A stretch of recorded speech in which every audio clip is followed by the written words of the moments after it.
What's going on, everybody? I've talked about before that I really am enjoying a certain segment of the IEM market right now because I think it's flush with a bunch of great IEMs that will fit anybody's sound signature.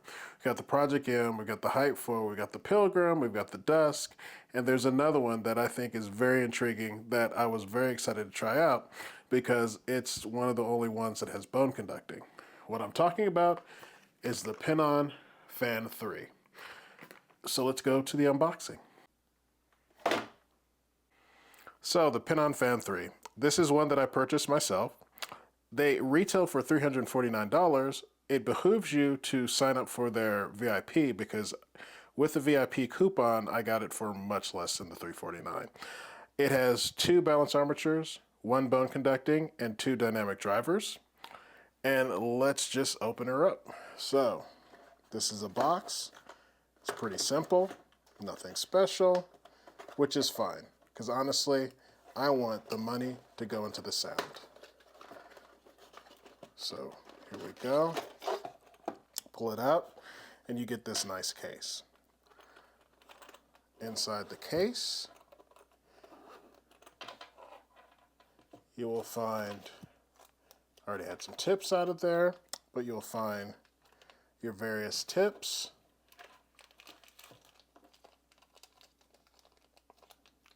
You'll find a clip in here. Here's your cleaning tool. And you also get this that you can clip around and secure them. Inside the container, you'll find your Fan 3s.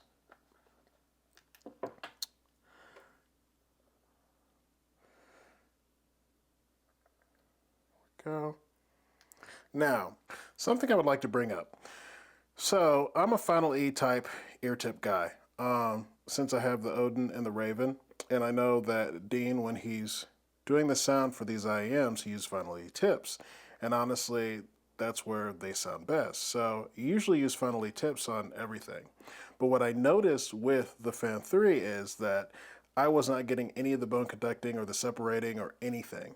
It actually sounded kind of like it was claustrophobic. Just the sound was just very closed in and didn't sound right.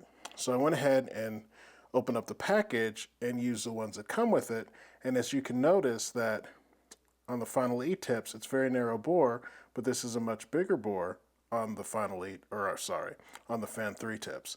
And that's when everything opened up and I heard what I was supposed to be hearing with the IEM.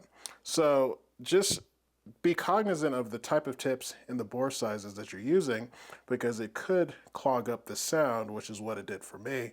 But once I put on the right tips, everything sounded groovy. So as always, let's talk about fit. So this is not a very large IEM whatsoever.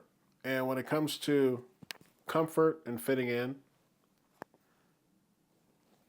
it's not bad at all. It fits in there snugly. They're very light. The cable itself is not a bad looking cable. It's got that.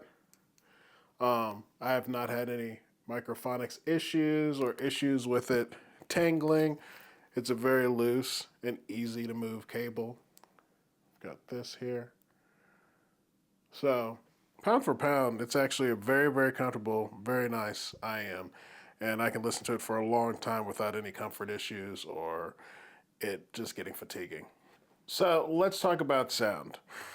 What the coolest thing about this Penon Fan 3 is that it has bone conducting. And what that allows for is just more space and more separation in the sound. It allows for you to higher depth. Now, the Penons are known for having magical mid-range, and these things have excellent mid-range. It's a mid-range that where the voices have weight and they sound just glorious, male and female voices, instrument sound on point, like they are just, you can hear them strumming, you can feel them strumming, but with the bone conducting, it actually separates everything. There is a really good album, oh, I have my DAP right here. It's called Keeping Company. It's with Bill Lawrence and Michael League. So Bill Lawrence plays the piano, Michael League plays the guitar, and there's a certain track. Here's what the album looks like. And there's a certain track called Yours on this album. And it really makes the Penon Fan 3 sound phenomenal because you've got this beautiful guitar, sounds like a guitar, timbre's great. And you've got the piano, and it's just the sound is all around you, floating around your head, separated. It sounds great. It's neat how the bone conducting in these IEMs allows for some depth. It's almost like you're sitting there in the concert hall. It sounds just spectacular. When it comes to voices, I've used Yeba. It's one of my favorite ones. Billie Eilish, Dolly Parton, like numerous recordings with just different artists. And again, the voices sound great. The bass on these is very good bass. It can rumble. It's not going to be bass head level bass. There's textures to it. The mids, again, like I said, are excellent because you just feel the emotion. The instruments have weight. It's just through the bone conducting and just through the way it's tuned, everything has weight. There's depth to it. There's beginning to ends to notes. Like it's a really good sounding IM. The treble is good. It's not going to be, too sparkly, but it's a good treble. It's extended treble, and everything sounds right. So the tuning itself is just spectacular on it.